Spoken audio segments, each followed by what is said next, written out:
Hello, আমি তোমাদের সাথে কিছু ইনসিডেন্ট শেয়ার করব। এখনের কিছু মানুষজন আমাদেরকে জেনজি বলে, এবং জেনজিটা কোনো ভালোভাবে বলে না, ওরা খুব খারাপভাবে বলে। তো আমি একটা জিনিস দেখছি যে জেনজির সব মানুষ খারাপ নয়। ইভেন 70 থেকে 75 to 80% জেনজি মেয়েদেরকে সম্মান করে। ওরকম আড্ডা মারা বুড়ো লোকগুলো সেসব করে না। আমার একটা ইনসিডেন্ট বলি। আমি এখন থাকি হচ্ছে বাঁকুড়ায়। বাঁকুড়া থেকে আমার বাড়ি রায়পুর।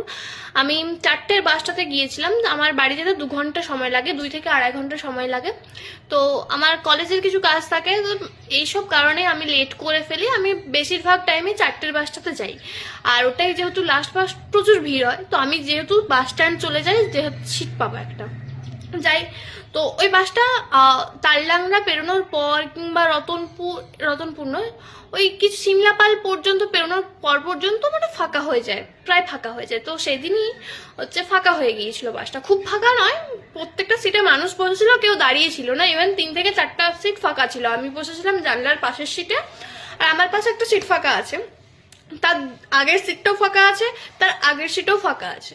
তো আমার পাশে যে আমার অপোজিটের যে একটা ভদ্র নয়, অভদ্র বয়স্ক মানুষ বসেছিলেন, তারা খুব চুলকানি উঠেছে। এবার বলি, ঠিক আছে, আমি যখন বাড়ি যাই, আমি কিছু জিনিস নিয়ে যাই। আমি দুটো ব্যাগ হয়, আমার স্কুল ব্যাগ, আর মানে একটা ব্যাগ যেটা স্কুল ব্যাগেই সবাই বলে সেটা, আর একটা নর্মাল ব্যাগ যেটা অনেক বড়। আর আমার কিছু পারফিউম, আমি শ্যাম্পু আমার কিছু কাঁচের জিনিস থাকে যেটা ভেঙে যেতে পারে চাপ দেওয়ার ফলে। এবার সেই হিসাবে আমার ব্যাগে সবকিছুই ছিল।